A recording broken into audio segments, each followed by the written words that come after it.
Venganza del corazón, capítulo 6, de Bárbara Cartland.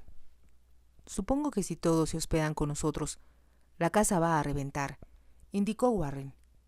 Podemos arreglarnos, respondió Greyshot. Y pienso que todos ellos esperan que su señoría duerma en la suite principal esta noche. Warren accedió a ello, pues era lo tradicional, y se limitó a decir: eso es lo que haré. Aún se encontraba leyendo la lista cuando, al final, encontró los nombres que buscaba. Señorita Magnolia Kane, señora Douglas Kane. Levantó la mirada y, escogiendo las palabras con cuidado, señaló: no veo ninguna razón para que la señorita Kane se hospede en esta casa. Sugiero que, si ella desea asistir al funeral, cosa que no podemos evitar, se hospede en un hotel o con amistades de la comarca. Su voz se tornó dura al hablar y, como Greyshot no dijo nada, continuó: como ya sabrá, he traído a mi prometida conmigo, con la intención de anunciar formalmente nuestro compromiso. Dadas las circunstancias, tendremos que esperar un poco, pero me gustaría que usted se encargara de aclararle a la familia el motivo de que ella se encuentre aquí. Le pareció que el secretario lo miraba sorprendido y añadió: me resultaría un poco difícil hacerlo en este difícil momento, así que será mejor que lo haga usted. Muy bien, si eso es lo que desea, dijo Greyshot. Pero, si me permite decirlo, milord, pienso que sería un error echar fuera a la señorita Kane. ¿Por qué? Porque ella se ofendería, y en la actualidad está recibiendo muchas condolencias, debido a que, aunque se supone que era un secreto, en el funeral de su primo todos sabían que ellos habían estado comprometidos. Warren apretó los labios y después preguntó con curiosidad: no entiendo por qué el compromiso no fue anunciado. Después de todo, hubiera sido muy apropiado hacerlo en marzo o abril. Eso es lo que ella quería, respondió Greyshot. Pero su tío insistió en que no hubiera un compromiso formal hasta las Navidades.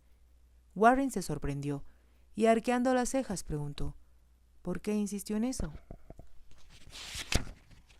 Greyshot dudó y Warren insistió: dígame la verdad, Greyshot. Quiero saberla. Creo que a su señoría no le gustaba la señorita Kane, y estaba enterado de que cuando usted la trajo aquí, tenía la intención de casarse con ella. Warren se quedó pensativo. ¿Cómo pudo el tío Arthur saber eso? Nadie puede hacer callar a los sirvientes, repuso Greyshot en voz baja.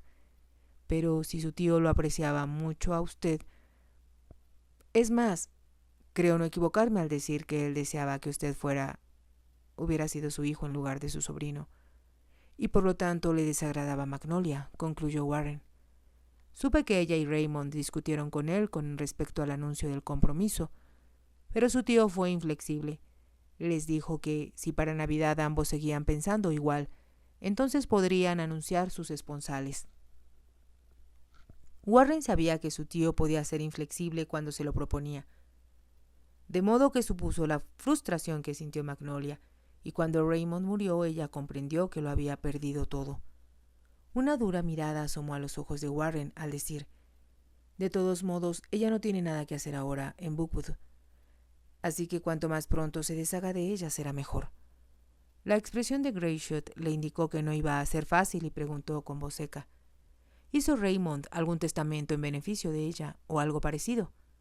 Según tengo entendido, ella le pidió que hiciera algo así, pero su tío se enteró por medio de los abogados de la familia y se lo prohibió a Raymond.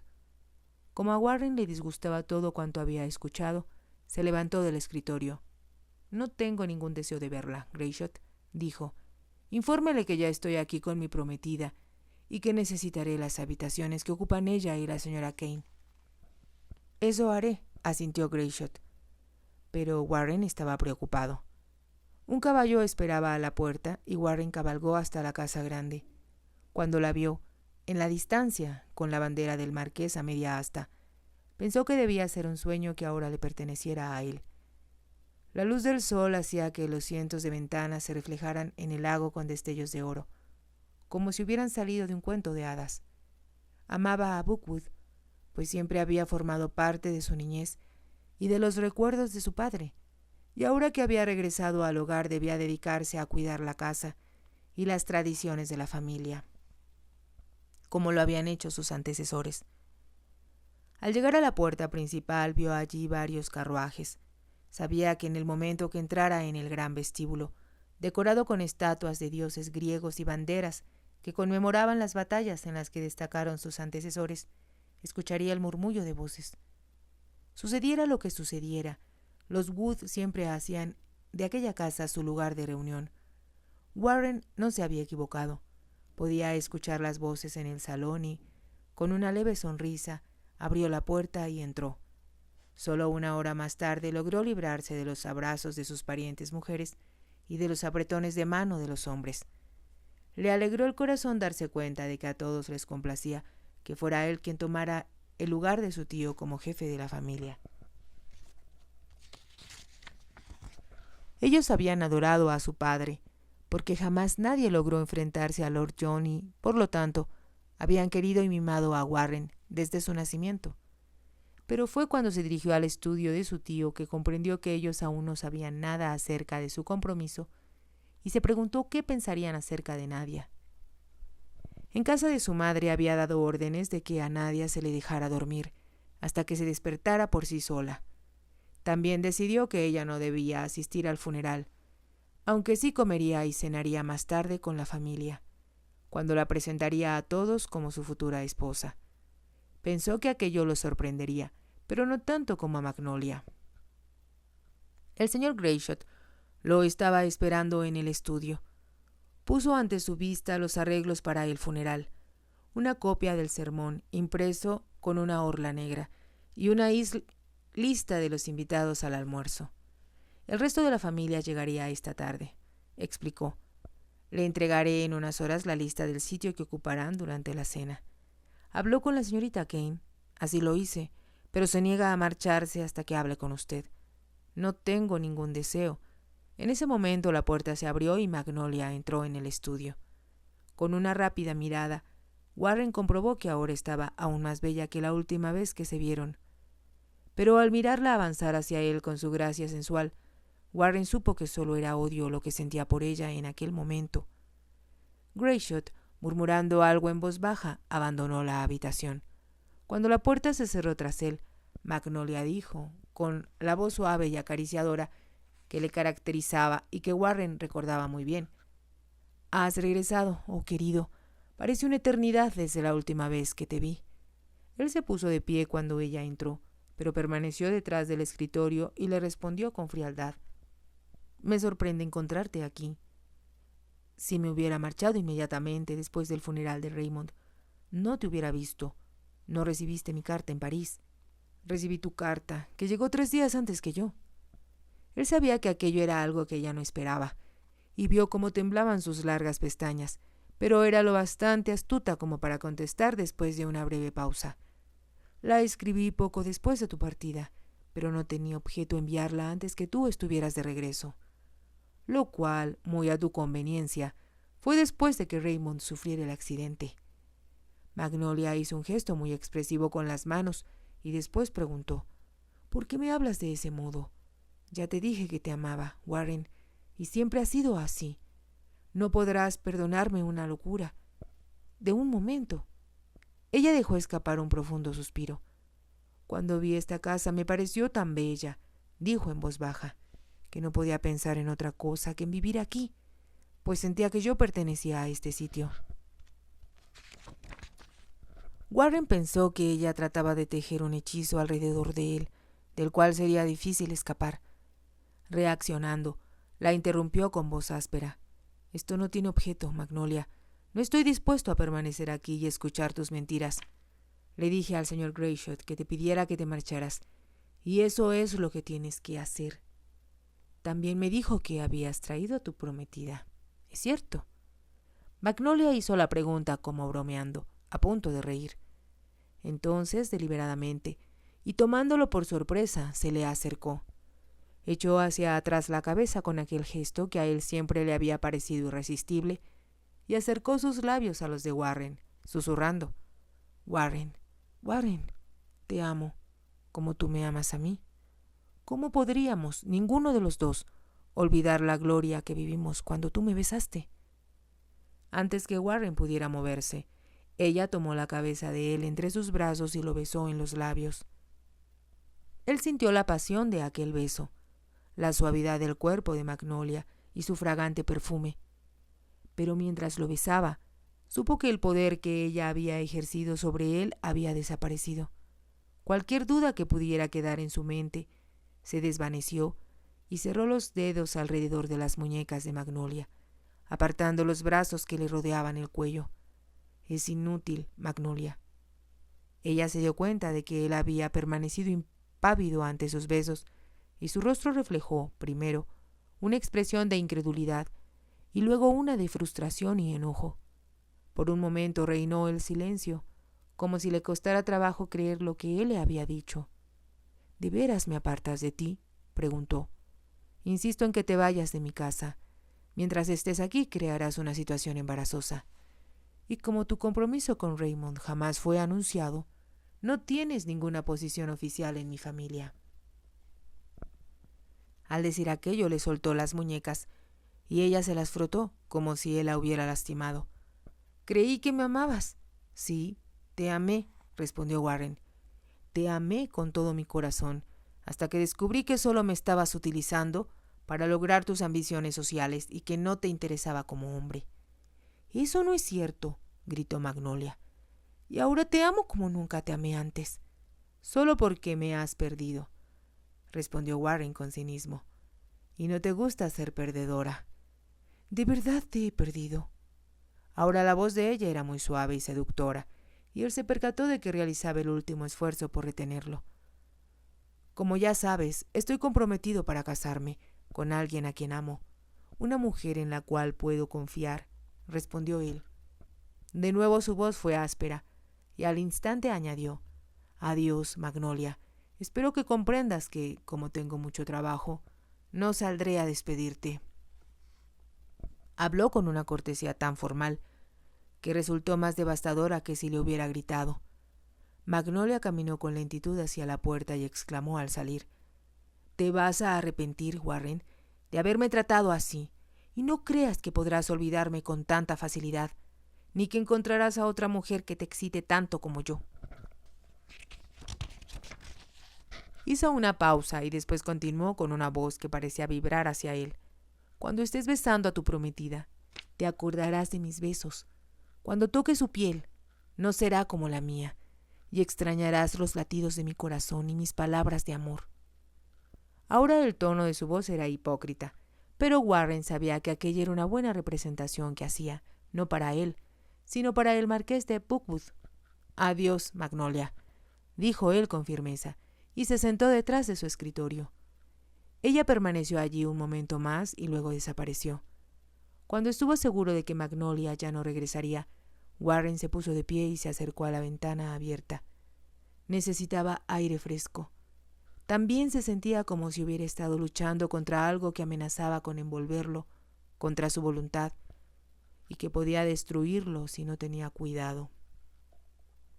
Entonces se dijo a sí mismo que estaba siendo tan teatral como Magnolia, y que era imperativo que recobrara la calma.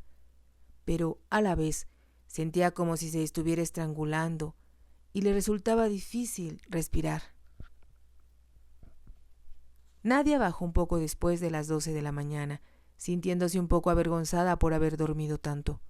El mayordomo salió a su encuentro en el comedor para decirle: «Milady me ha pedido que la disculpe y que le informe que, como durmió mal anoche, no bajará hasta la hora de la comida».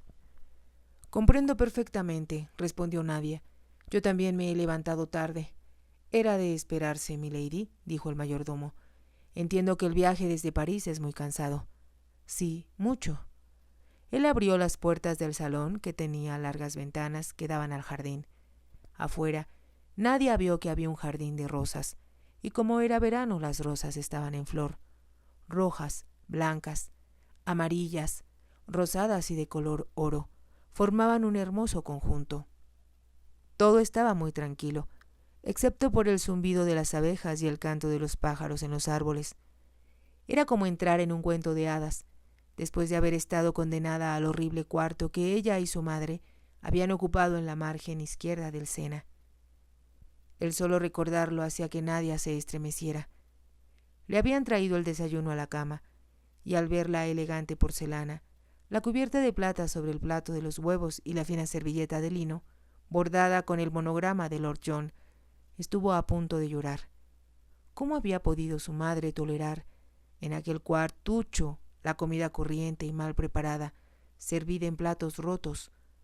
No era sorprendente que ella hubiera muerto, no solo de su enfermedad, sino de hambre, ya que había sido imposible darle la alimentación necesaria. «Oh, mamá, si solo estuvieras aquí ahora», clamó ella desde el fondo de su corazón. Enseguida pensó que no tenía objeto lamentarse sobre el pasado y que era mejor pensar en el futuro. «Soy muy afortunada», se dijo, tal como lo había hecho Warren. Estaba pensando que, si él no la hubiera salvado, en este momento estaría enterrada en una fosa común y, por haberse suicidado, sin las oraciones ni las bendiciones de la iglesia.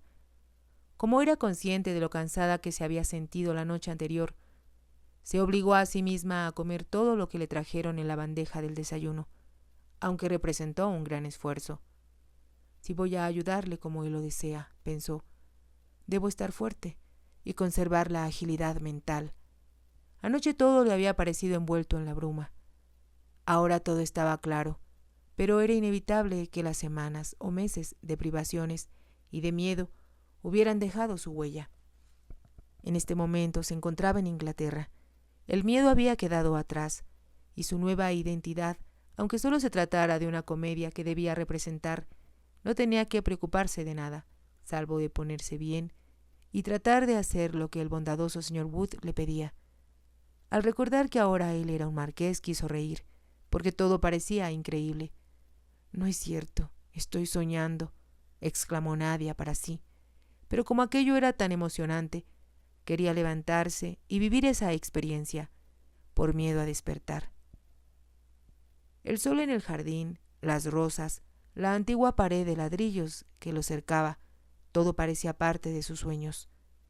Su madre a menudo le había descrito cómo eran los jardines ingleses, y aunque ella jamás había visto uno, sabía que aquello era exactamente lo que había esperado. Todo era maravilloso y, sobre todo, no tenía necesidad de volver la cabeza para ver si alguien la estaba siguiendo o escuchando lo que decía. «Estoy en Inglaterra y a salvo», exclamó en voz alta. Como el sol estaba muy fuerte, regresó al salón. Este también era tal como su madre se lo había descrito. Allí estaban los cómodos sofás y los sillones, las mesas llenas de objetos de arte y los retratos sobre las paredes. Había una bella pintura hecha por Sir Joshua Reynolds sobre la chimenea de mármol. Era un grupo familiar y todos, parados frente a una magnífica casa que sin duda era Bookwood, estaban vestidos con ropa del siglo pasado. Anoche estaba demasiado oscuro para poder ver la gran residencia y esperaba que Warren se la enseñara hoy. Ya sabía lo mucho que significaba para él. Su voz se suavizaba al hablar de la casa, y ella tenía la sensación de que le era tan querida como la mujer que había amado. Cuando pensó en él, en lo apuesto y atractivo que era y en su bondad y su comprensión, le pareció imposible que una mujer lo hubiera tratado con tanta crueldad, al extremo de que deseara ahora vengarse. Nadia era demasiado perceptiva como para no comprender que la mujer que había herido a Warren lo había hecho sufrir de una manera que él no podría olvidar nunca. Pero, a la vez, pensó que aquella amargura era indigna de su carácter. Era como si alguien hubiera dañado la hermosa pintura sobre la chimenea. Nadia admiró aquella pintura, pensando que algún día Warren sería retratado del mismo modo con su familia, y en aquel momento se abrió la puerta del salón. Se volvió, deseando que se tratara de Warren, pero, en su lugar, vio a una mujer tan bella y tan diferente a cuantas había conocido antes, que se quedó absorta. Vestía de negro, lo cual parecía resaltar cada curva de sus senos y caderas, y ello, de alguna manera, la hacía parecer un poco teatral. Alrededor del cuello llevaba 2 collares de perlas, y adornaban su sombrero varias plumas negras de avestruz. Su piel, muy blanca, Tenía la misma transparencia de las perlas que lucía. Sus ojos eran oscuros y rodeados por largas pestañas. La mujer se acercó y exclamó: «Entiendo que usted pretende casarse con Warren». La rudeza de su lenguaje resultó tan sorprendente que por un momento Nadia no pudo responder. No queriendo dudar, para no parecer débil, contestó al fin: «Estamos comprometidos. En ese caso déjeme decirle que no se casará con él, y si trata de hacerlo, le pesará». La amenazó Magnolia. Habló en voz baja, llena de veneno. Ahora Nadia podía ver la furia reflejada en sus ojos, y sintió miedo. «No entiendo», dijo, y sintió que la voz le temblaba. «Por si no lo sabe, mi nombre es Magnolia Kane, y Warren es mío, como lo ha sido siempre. Si él cree que puede escaparse, está muy equivocado. Y con respecto a usted, si te ha gustado, te invito a que te suscribas, a que me regales un me gusta y actives la campanita para que puedas seguir escuchando esta historia y muchas más. Gracias.